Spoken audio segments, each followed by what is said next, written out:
ನಮಸ್ಕಾರ ಸ್ನೇಹಿತರೆ, ನಾನು ಕಿರಣ್ ಕನ್ನಡಿಗ. ಕೆಳಗಡೆ ಒಂದು ವಿಡಿಯೋ ಹಾಕಿದ್ದೀನಲ್ಲ, ನೋಡ್ಕೊಂಡ್ ಬನ್ನಿ. ಈ ಒಂದು ಪುಟ್ಟ ಕಂದಮ್ಮನಿಗೆ ಅಪರೂಪದ ಕಾಯಿಲೆ ಬಂದಿದೆ ಅಂತ ನಮ್ಮ ಕಿಚ್ಚ ಸುದೀಪ್ ಅಣ್ಣವರು ವಿಡಿಯೋ ಮಾಡಿ ಹಾಕಿದ್ರು. ಈ ಒಂದು ಪುಟ್ಟ ಕಂದಮ್ಮನವರ ತಂದೆ ತಾಯಿಯವರು ಹೋಗಿ ಕೇಳ್ಕೊಂಡಿದ್ದಕ್ಕೆ ವಿಡಿಯೋ ಮಾಡ್ಕೊಂಡ್ರು. ನಮ್ಮ ಕಿಚ್ಚ ಸುದೀಪ್ ಅಣ್ಣವರು ಪ್ರತಿಯೊಬ್ಬರು ಆ ಒಂದು ಪುಟ್ಟ ಕಂದಮ್ಮನಿಗೆ ಆದಷ್ಟು ಬೇಗ ಆರೋಗ್ಯ ಸಿಗ್ಲಿ ಪ್ರತಿ ಜನ ಸಹಾಯ ಮಾಡ್ಕೊಂಡು ಬಂದಿದ್ದಾರೆ ನೋಡಿ.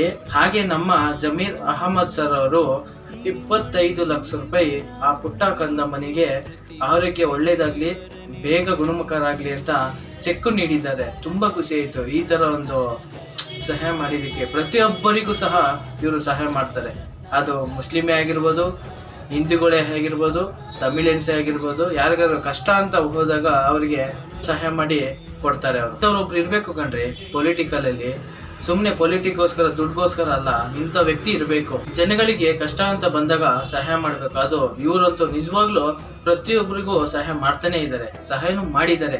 ಯಾವತ್ತೂ ಬರೀ ಕೈಯಲ್ಲಿ ಕಳ್ಸಿಕೊಟ್ಟಿಲ್ಲ. ಅವ್ರಿಗೆ ಏನೋ ಒಂದು ಸಹಾಯನೋ ದುಡ್ಡೋ ಇಲ್ಲ ಏನೋ ಒಂದು ಕೆಲ್ಸನೋ ಏನೋ ಒಂದು ಮಾಡಿ ಕೊಡ್ತಾರೆ. ಇಂಥ ವ್ಯಕ್ತಿ ನಿಜವಾಗ್ಲೂ ಇರ್ಬೇಕು ಅಂದ್ರೆ ಇಂಥವ್ರೆ ದೇವ್ರು ಅನ್ನೋದು. ನಿಜವಾಗ್ಲೂ ಹ್ಯಾಂಡ್ಸ್ ಅಪ್ ಸರ್. ಸರ್, ನೀವು ಯಾವುದೇ ಪಕ್ಷ ಆಗಿರ್ಲಿ, ಆದರೆ ನಾನು ಆ ದೇವ್ರನ್ನ ಕೇಳ್ಕೊಂತೀನಿ, ನಿಮ್ಮನ್ನ ನಿಮ್ಮ ಫ್ಯಾಮಿಲಿನ 100 ವರ್ಷ ಚೆನ್ನಾಗಿಟ್ಟಿಲ್ಲ ಅಂತ ನಾನು ಕೇಳ್ಕೊತೀನಿ. ಈ ವಿಡಿಯೋ ಎಲ್ಲರಿಗೂ ಶೇರ್ ಮಾಡಿ, ಹಾಗೆ ನನ್ನ ಫಾಲೋ ಮಾಡಿ.